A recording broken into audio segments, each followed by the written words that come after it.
Barind medical কলেজে চাঁদা চাইতে গিয়েছিল, সেখানে ছাত্ররা ধরে তাদেরকে পুলিশে দিয়েছে, আর্মি এসেছিল। এই প্রথম কোনো সমন্বয়কদের পুলিশে দেওয়ার ঘটনা ঘটলো এবং এটাকে নিয়ে অনেকে বলছেন যে সেনাপ্রধানের সেই ঝাঁঝালো বক্তব্যের প্রতিক্রিয়া শুরু হয়েছে, সেনাবাহিনী অ্যাক্ট করা শুরু করেছে ভালোভাবে। এবার সেনাবাহিনী প্রধানের যে বক্তব্য, সেই বক্তব্যে যখন দেশ তোলপাড়, এখনও সেই বক্তব্যকে নিয়ে নানা রকমের আলোচনা চলছে। সমন্বয়কদের যে নতুন রাজনৈতিক দল, সেই রাজনৈতিক দলের আত্মপ্রকাশ হতে চলেছে। সমন্বয় আত্মপ্রকাশ অনুষ্ঠানে আসার জন্য ব্যাপারটা জমে যাবে তখনই যদি প্রধান উপদেষ্টা এই অনুষ্ঠানে আসেন। কি হতে যাচ্ছে তাদের দল নিয়ে এবং সেনাবাহিনী প্রধানের সেই কথার পরে কোন কোন ঘটনা ঘটতে যাচ্ছে। সমন্বয়কদের যে নতুন রাজনৈতিক দল, সেই রাজনৈতিক দল আগামীকাল ঘোষণা করা হবে মানিক মিয়া এভিনিউতে, শুক্রবার যদিও। তারপরেও মানিক মিয়া এভিনিউয়ের মতো একটা ব্যস্ত জায়গা, ব্যস্ত রাস্তা বন্ধ করে কেন এই আয়োজন করা হবে সেটা নিয়েও যথেষ্ট সমালোচনা রয়েছে। কেন সেটা সোহরাওয়ার্দী উদ্যানের মতো বদ্ধ মাঠে হবে না, কেন ফাঁকা রাস্তায় করতে হবে, এরকম আলোচনা তো রয়েছে। এর ফাঁকেই সেখানেই আয়োজন করা হচ্ছে এবং তাদের নতুন যে রাজনৈতিক দল তৈরি হতে যাচ্ছে, সেই রাজনৈতিক দলের নাম চূড়ান্ত হয়েছে জাতীয় নাগরিক পার্টি, এনসিপি। জাতীয় নাগরিক পার্টি তাদের দল। এই তথ্যটা নিশ্চিত করছে বাংলাদেশের অন্যতম প্রধান দৈনিক প্রথম আলো। প্রথম আলো তাদের বরাত দিয়ে, বৈষম্য বিরোধী আন্দোলনের নেতৃবৃন্দের বরাত দিয়ে এই তথ্যটা নিশ্চিত করেছে কিছুক্ষণ আগে। তারা বলছে জাতীয় রাজনৈতিক দলে আহ্বায়ক পদ সহ 5টি পদ চূড়ান্ত হয়েছে এবং বেশ হাস্যকর হলেও বাংলাদেশকে 2 ভাগে বিভক্ত করে 2 অঞ্চলের দায়িত্ব দুজনকে দেওয়া হয়েছে, যেহেতু দুজনকেই নেতৃত্বে আনতে হবে। তারা হচ্ছেন সার্জিস আলম এবং হাসনাত আবদুল্লাহ। বাংলাদেশকে উত্তর এবং দক্ষিণ 2 ভাগে বিভক্ত করা হয়েছে। সেখানে দক্ষিণের মুখ্য সংগঠক করা হয়েছে হাসনাত আবদুল্লাহকে এবং সার্জিস আলমকে উত্তরাঞ্চলের মুখ্য সংগঠক পদে নিয়োগ দেওয়া হয়েছে। মুখ্য সংগঠক 2টি পদ তৈরি করা হয়েছে এবং নেতৃত্বে প্রধান সমন্বয়কারীর দায়িত্ব দেওয়া হয়েছে। তিনি সমন্বয় করবেন, প্রধান সমন্বয় করা, মুখ্য সংগঠক, এগুলোর কাজ কি সেটা গবেষণার ব্যাপার। আসলে একই ব্যাপারে বিভিন্ন শব্দ ব্যবহার করে পদ বন্টন করা এবং প্রধান 2টি পদ, আহ্বায়ক নাহিদ ইসলাম সদ্য সরকার থেকে পদত্যাগ করেছেন। তিনি এতদিন সরকারের ভেতরে থেকে দল গঠনের কলকাঠি নাড়িয়েছেন, এবার সরকারের বাইরে এসে দলের দায়িত্ব নিচ্ছেন। আর সদস্য সচিব করা হচ্ছে আক্তার হোসেনকেই। বহু বিতর্কের পরে আক্তার হোসেনকেই তারা সদস্য সচিব হিসেবে বেছে নিয়েছে। মজার ব্যাপার হচ্ছে 5টি যে মুখ্য পদ, 5 জনের যে জায়গা হয়েছে, এই 5 জনের মধ্যে প্রশ্ন করা হলে তারা দায় সারা আগোছের উত্তর দিয়েছেন। তারা বলেছেন যে কোনো দলের চাইতে তাদের দলে নারী প্রতিনিধি অনেক বেশি থাকবে, নারীদের অনেক বেশি মূল্যায়ন করা হবে। মূল্যায়নের উদাহরণ আমরা দেখতেই পাচ্ছি। 5টা পদ, সেই 5টা পদে, আবারও বলছি 5টা পদ, আহ্বায়ক নাহিদ ইসলাম, সদস্য সচিব আক্তার হোসেন, প্রধান সমন্বয়কারী নাসিরউদ্দিন পাটোয়ারি এবং দক্ষিণাঞ্চলের মুখ্য সংগঠক হাসনাত আবদুল্লাহ, উত্তরাঞ্চলের মুখ্য সংগঠক সার্জিস। নারীদের অংশগ্রহণ নেই। প্রধান উপদেষ্টাকে দাওয়াত দেওয়া হয়েছে, প্রধান উপদেষ্টা নাকি সাদরে গ্রহণ করেছেন তাদের দাওয়াত, এমনটাও জানানো হয়েছে তাদের পক্ষ থেকে। এখন দেখার বিষয় প্রধান উপদেষ্টা এই অনুষ্ঠানে আসেন কিনা। উপদেষ্টা পরিষদকেও দাওয়াত দেওয়া হয়েছে, তারাও আসেন কিনা সেটাও দেখার বিষয়। বিএনপি জামাত সবাইকেই দাওয়াত দিচ্ছেন তারা।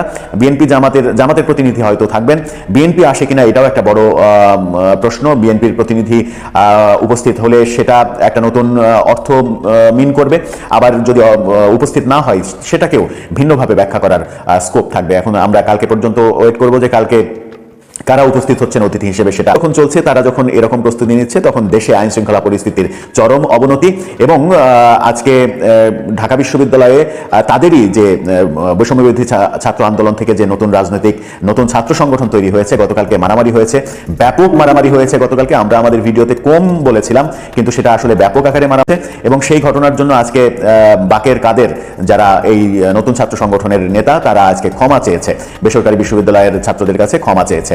সেই তুলকালাম কাণ্ড এখনো চলছে, ক্ষমা চাওয়ার ব্যাপারগুলো চলছে এবং তাদের মধ্যে একজন নেতা, নামটা এই মুহূর্তে মনে করতে পারছি না, তারা সেই নেতা আবার পদত্যাগও করে ফেলেছেন একদিনের মধ্যে। এই ঘটনা যখন ঘটছে তখন দেশের আইন শৃঙ্খলা পরিস্থিতি একেবারে তলানিতে অবস্থান করছে। সবাই যখন ভাবছেন স্বরাষ্ট্র উপদেষ্টাকে সরিয়ে দেওয়া উচিত, তার বদলে অন্তত ব্রিগেডিয়ার শাখাওয়াতকে আবার নিয়ে আসা উচিত, তখন ব্রিগেডিয়ার শাখাওয়াত সেনাবাহিনীর প্রধানের বক্তব্য খুবই অর্থবহ।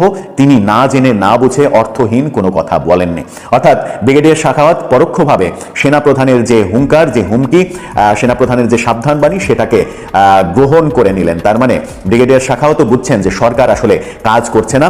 পরোক্ষভাবে হলেও তিনি স্বীকার করে নিয়েছেন যে সরকার আসলে কাজ করতে পারছে না, সরকার পুরোপুরি ব্যর্থতার দিকে যাচ্ছে। স্বরাষ্ট্র উপদেষ্টার প্রসঙ্গে তাকে প্রশ্ন করা হলে তিনি বলেছেন এই প্রশ্নটা স্বরাষ্ট্র উপদেষ্টাকেই করেন। তার মানে কাণ্ডে তাকে যে স্বরাষ্ট্র উপদেষ্টা থেকে সরিয়ে দেওয়া হয়েছিল, পরিণতি যে কত ভয়াবহ হয়েছে সেটা আজকে দেশের মানুষ যেমন টের পাচ্ছে, সরকারও টের পাচ্ছে। এরকম পরিস্থিতি যখন চলছে তখন ভারতীয় একটা গণমাধ্যম আজ তক বাংলা, সেখান থেকে বেশ কিছু খবর দেয়া হচ্ছে। সেই খবরটা গুজব, মিথ্যা, বানোয়াট নাকি সত্য সেটা সময়ই বলে দেবে। তারা বলতে চাচ্ছে যে জুলাই আগস্ট যে বিপ্লব হয়েছে, শেখ হাসিনা বিরোধী যে আন্দোলন হয়েছে, সেই আন্দোলনে আমেরিকায় বিপুল পরিমাণ টাকা এসেছে বাংলাদেশে এবং সেই টাকার ভাগ বাটোয়ারা হয়েছে সমন্বয়ক, উপদেষ্টা যারা এখন বিভিন্নভাবে কাজ করছেন তাদের অ্যাকাউন্টে, এবং তাদের বিটকয়েন অ্যাকাউন্ট তৈরি করা হয়েছে এরকম তথ্য তারা দেওয়ার চেষ্টা করছেন। অ্যাকাউন্টের বিটকয়েন অ্যাকাউন্টের স্ক্রিনশট সহ নাহিদ ইসলাম, আসিফ মাহমুদ সজীব ভুইয়া, হাসনাত আবদুল্লাহ, সার্জিস আলম, এদের বিভিন্ন জনের রাফি চট্টগ্রাম অ্যাকাউন্টের কথা বলছে আজ তক বাংলা। যদিও ভারতীয় বিভিন্ন গণমাধ্যমের অপপ্রচার, গুজব এটা নিয়ে বহুদিন থেকেই আলোচনা চলছে, কিন্তু আজ তক বাংলা যে খবর দিচ্ছে, যে কনফিডেন্সের সুরে তারা কথা বলছে, সেটা যদি সত্য হয়ে যায় তাহলে এই আজকের যে জুলাই আগস্ট বিপ্লব, সেই বিপ্লব বিতর্কিত হবে এবং বিপ্লব বিতর্কিত হলে বিপ্লব নিয়ে যে স্বপ্ন, সেই স্বপ্ন ভঙ্গ হবে। সব মিলিয়ে আমরা একটা অন্ধকারের মধ্যে চলে যাব।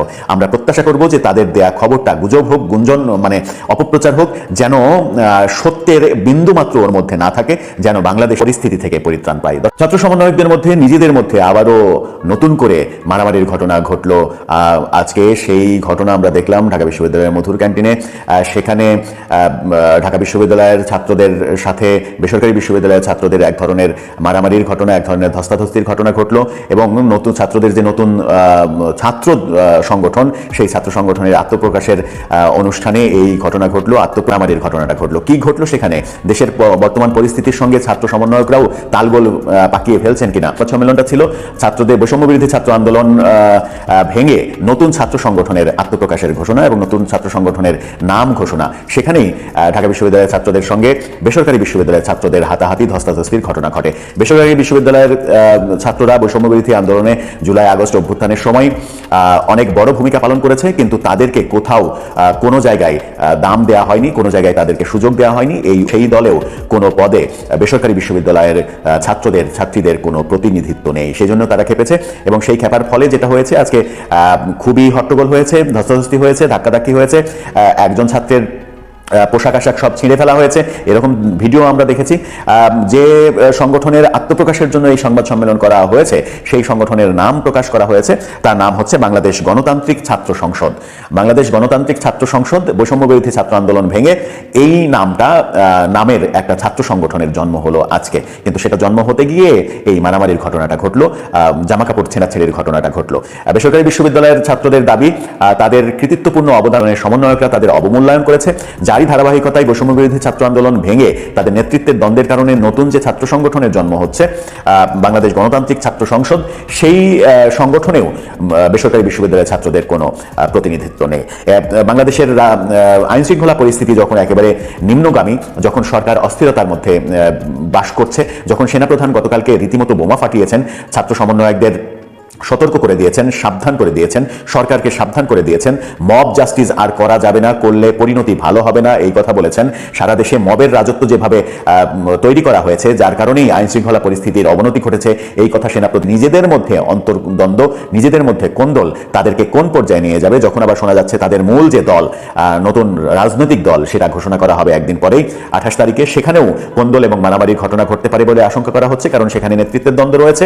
সব মিলিয়ে তারা খুব একটা সুবিধাজনক অবস্থায় যে নেই, সেটা খুব ভালোভাবেই বোঝা যায়। তাদের আগের মতো ওই পটর যে কথায় কথায় একে উল্টাই দেবো, ওকে উল্টাই দেবো, ওকে ফেলে দেবো, একে ফেলে দেবো, টেলিভিশন চ্যানেলে গিয়ে হুমকি দেয়া, এদের চাকরি খেয়ে ফেলতে হবে, তাহলে টেলিভিশন চ্যানেলই থাকবে না, এই যে মবের সমন্বয়কের বিরুদ্ধে অনেক সমন্বয়কের অ্যাকাউন্টে টাকার আসার যাওয়ার যে অভিযোগ, সেরকম অভিযোগও রয়েছে।